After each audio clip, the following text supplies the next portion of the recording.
నువ్వు బాక్సింగ్ చేస్తే ఇక అన్నయ్యకి వేరే క్యాండిడేట్ని కాంపిటీషన్కి పంపించే అవసరం ఉండదు కదా.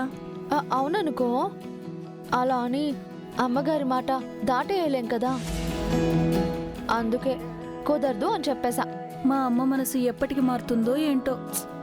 సరేలే, నువ్వు ఇంటి పని గురించి ఆలోచించుకు, జ్యూస్ తాగి రెస్ట్ తీసుకో.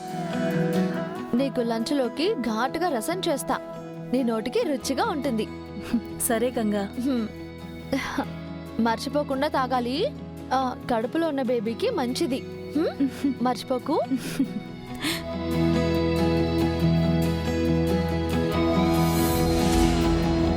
అయ్యో, ఇంకా నీళ్లు రావట్లేదేంటి?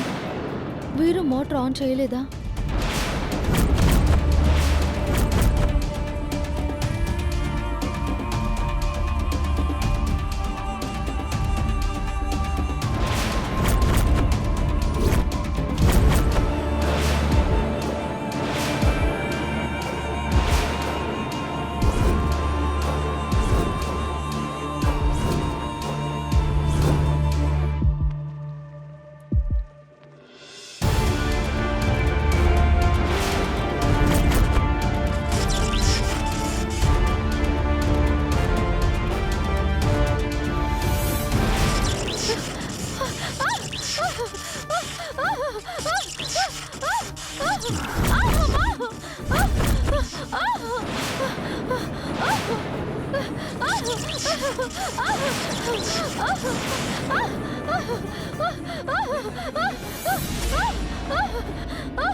Ganga, Ganga,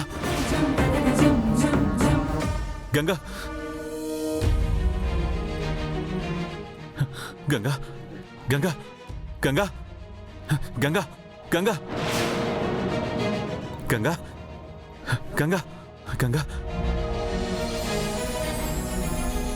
Ganga, are you okay? Ganga, నీకేం కాలేదు కదా? సమయానికి మీరు వచ్చారు కాబట్టి ప్రాణాలతో మిగిలాను సార్, లేదంటే ఏమైపోయేదాన్నో. నీకు కొంచెమైనా కామన్ సెన్స్ ఉందా?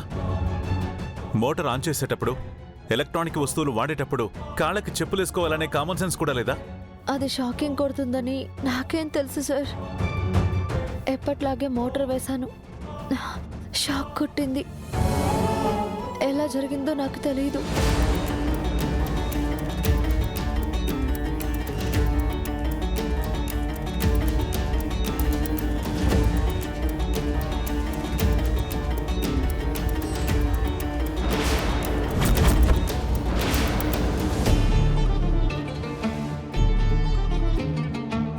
ఎవరో రాంగ్ కనెక్షన్ ఇచ్చారే.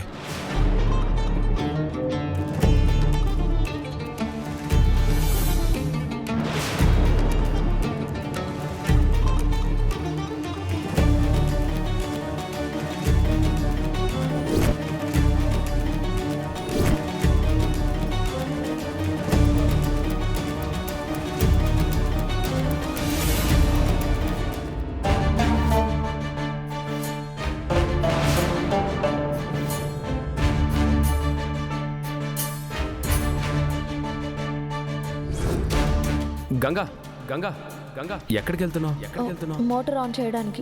మోటార్ నేను వెళ్ళి ఆన్ చేస్తానులే కానీ ప్రీతికి ఫుడ్ ఏం తినబుద్ధి కావట్లేదంట. నైట్ కూడా సరిగ్గా భోంచేయలేదు.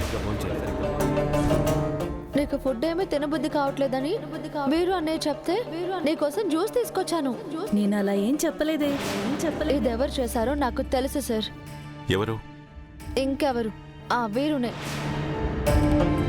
గంగా, ఇంట్లో ఎక్కడ ఏం జరిగినా నువ్వెందుకు ఆ వీరు మీద డౌట్ పడతావు? ఎందుకంటే ఈ ఇంట్లో జరిగే అనర్థాలకి కారణం తనే కాబట్టి. చాలా ఆపు గంగా. నీకు చెప్పి చెప్పి నాకు విసుగొస్తుంది తప్ప నీలో మార్పు రావడం లేదు. సార్, మీరు కూడా నన్ను అర్థం చేసుకోకపోతే నేను ఇంకా ఎవరితో చెప్పుకోవాలి? ఇది ఖచ్చితంగా వీరునే చేశాడు సార్.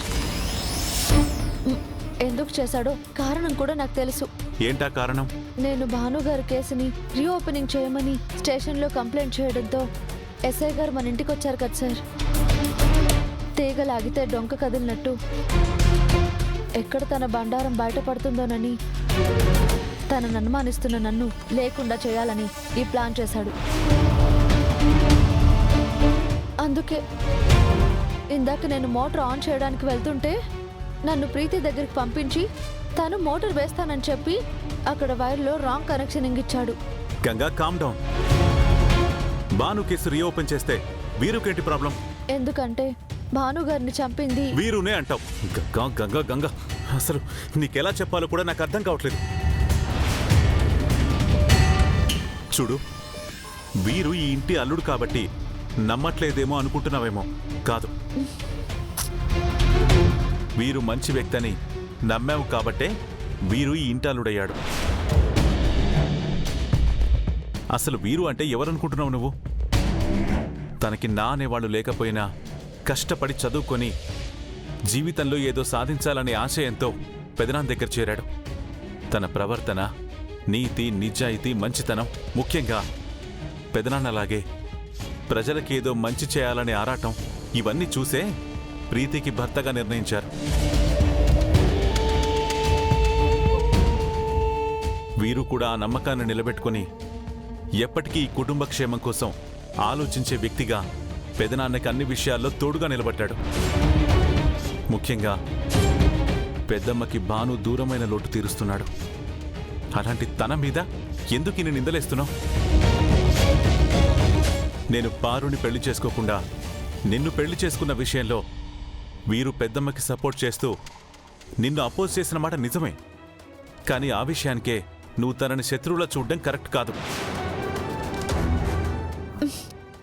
అయ్యో దేవుడా, మీకు ఎలా చెప్పాలో నాకు తెలియట్లేదు సార్. నువ్వు ఇంకేం చెప్పక్కర్లేదు.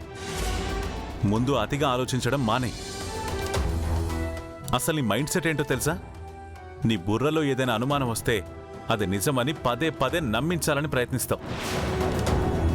దాంతో అన్నీ నెగిటివ్గానే కనిపిస్తాయి. చూడు, నీకిదే లాస్ట్ వార్న్ చేస్తున్నాను.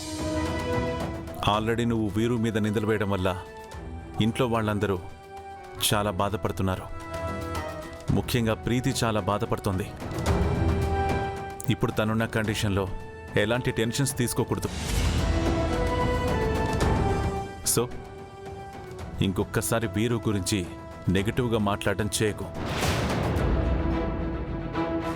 లేదంటే నీ మీదున్న అభిమానాన్ని కూడా పోగొట్టుకొని ఈ ఇంటికి కూడా దూరం అయిపోతావు. జాగ్రత్త.